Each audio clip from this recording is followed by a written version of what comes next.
एक लड़की अचानक गायब हो जाती है। जब भी उसके बारे में पूछा जाता तो एक रटा रटाया जवाब मिलता कि वो अपनी जिंदगी में आगे बढ़ गई है। लेकिन कई महीनों बाद जो सच दुनिया के सामने आया ना, उसने पूरे देश की रूह कंपा दी। आज का हमारा ये डीप एनालिसिस किसी डार्क साइकोलॉजिकल थ्रिलर से कम नहीं है। श्रद्धा वालकर केस ये अब सिर्फ एक नाम नहीं रहा, बल्कि उस खौफनाक अंधेरे का प्रतीक बन गया है जिसमें एक पूरा जीवन, एक पूरा भविष्य हमेशा के लिए खो गया। तो आइए समझते हैं मानव मनोविज्ञान के सबसे काले कोनों और धोखे के इस बेहद डरावने राज को।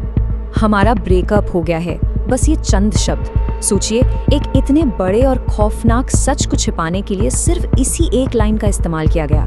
जब श्रद्धा गायब हुई तो उसके बॉयफ्रेंड ने बड़ी ही शांति से, बिना किसी घबराहट के दुनिया को यही कहानी सुनाई। चेहरे पर कोई शिकन नहीं थी।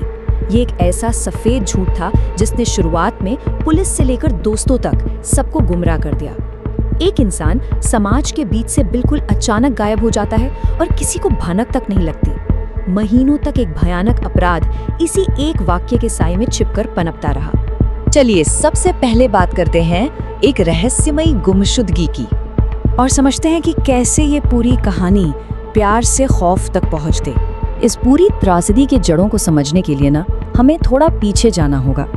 इस रिश्ते की शुरुआत हुई थी मुंबई के एक कॉल सेंटर में, बिल्कुल किसी आम खूबसूरत लव स्टोरी की तरह। लेकिन कुछ ही महीनों बाद चीजें एक बहुत ही जटिल और डरावना मोड़ लेने लगी। परिवार इस रिश्ते के सख्त खिलाफ था और इसी विरोध के बीच श्रद्धा ने आफताब के साथ दिल्ली शिफ्ट होने का एक बहुत बड़ा फैसला लिया। ये सिर्फ एक शहर बदलने की बात नहीं थी। इस एक कदम ने श्रद्धा को उसके पूरे सपोर्ट सिस्टम से पूरी तरह काट दिया। दिल्ली में वो बिल्कुल अकेली पड़ गई थी और फिर शुरुआत हुई एक डरावने दौर की। लगातार झगड़े, गालियां और बेइंतहा मानसिक तनाव। वो एक ऐसे जाल में फंस चुकी थी जो हर दिन उस पर कसता जा रहा था। और यहीं से ना दो बिल्कुल अलग अलग दुनिया एक साथ चलने लगी। एक तरफ थी श्रद्धा की अंदरूनी सच्चाई। वो हर दिन खौफ के साए में जी रही थी। वो अपने दोस्तों को मैसेज कर रही थी, बता रही थी कि रिश्ता टूट रहा है, वो बुरी तरह डरी हुई है। देखा जाए तो वो मदद की गुहार लगा रही थी। लेकिन दूसरी तरफ थी बाहरी दुनिया की खौफनाक निष्क्रियता। बंद दरवाजों के पीछे से चीखें आती रहीं। पड़ोसियों ने कई बार वो खौफनाक झगड़े सुने, लेकिन किसी ने दखल नहीं दिया। किसी ने भी उस खतरे के निशान को नहीं देखा जो इस आने वाले तूफान का इशारा कर रहा था। समाज का ये मौन कई बार सबसे ज्यादा खतरनाक साबित होता है। और फिर आती है कत्ल की वो रात, मई 2022 की वो खौफनाक रात जिसने सब कुछ खत्म कर दिया। जांच से पता चला कि उस रात एक और तीखी बहस हुई थी, लेकिन ये बहस बाकी झगड़ों जैसी बिल्कुल नहीं थी। इसी झगड़े के दौरान आफताब ने श्रद्धा की जान ले ली। लेकिन इसके बाद जो हुआ वो किसी भी सामान्य इंसानी सोच से परे है। ये कोई गुस्से में उठाया गया कदम नहीं था। एक बेहद ठंडे दिमाग से क्रूर योजना बनाई गई। शव के टुकड़े किए गए और फिर शुरू हुआ एक और डरावना सिलसिला। कई रातों तक उन टुकड़ों को अलग अलग जगहों पर ठिकाने लगाना, एक क्लिनिकल सटीकता के साथ सबूतों को मिटाना। इस अपराध का ये ठंडा और व्यवस्थित तरीका ही इसे एक रोंगटे खड़े कर देने वाला साइकोलॉजिकल थ्रिलर बनाता है। लेकिन कहते हैं ना, जुर्म कभी छुपता नहीं। अब हम आते हैं खौफनाक सच के पर्दाफाश पर। कोई भी राज हमेशा के लिए दफ नहीं रहता। जब श्रद्धा महीनों तक अपने परिवार के संपर्क में नहीं आई तो उसके पिता की बेचैनी बढ़ने लगी। उनकी सिर्फ एक पुलिस कंप्लेंट ने इस पूरे काले साम्राज्य की नींव हिला दी। अब पुलिस के सामने सबसे बड़ा सवाल ये था कि इस अदृश्य जाल को कैसे तोड़ा जाए। यहीं पर एंट्री होती है डिजिटल एविडेंस, कॉल रिकॉर्ड्स और फोरेंसिक जांच की।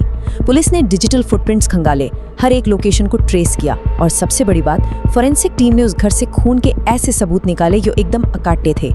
इन्हीं कड़ियों ने उस बुने हुए सफेद झूठ को चकनाचूर कर दिया और फिर जंगलों में वो भयानक तलाश शुरू हुई जिसने अंततः इस जुर्म को साबित कर दिया। इसके बाद जो सामने आया वो और भी ज्यादा डराने वाला था। एक सामान्य जीवन का नाटक। यहाँ सबसे ज्यादा हैरान करने वाली बात जो हमें देखने को मिलती है वो ये है कि इतने जघन्य अपराध के बाद भी अपराधी की जिंदगी में कोई ठहराव नहीं आया। जरा सोचिए, जब ये केस खुला तो लोग सिर्फ हत्या की बात सुनकर नहीं डरे, बल्कि उस साइकोपैथिक व्यवहार से डरे जो हत्या के बाद सामने आया। वो उसी घर में आराम से रहता रहा, उसी फ्रिज में शव के टुकड़े रखे हुए थे और वो इंसान उसी कमरे में सोता था। ऑनलाइन खाना ऑर्डर करना, ऑफिस जाना, सब कुछ एकदम नॉर्मल। कोई भी इंसान इतना बड़ा अपराध करने के बाद बिना किसी पछतावे के इतनी भयानक दोहरी जिंदगी कैसे जी सकता है? ये एक ऐसी मानसिक विकृति है जो सच में रातों की नींद उड़ा देती है। और अब बात करते हैं आज भी अनसुलझे सवालों की।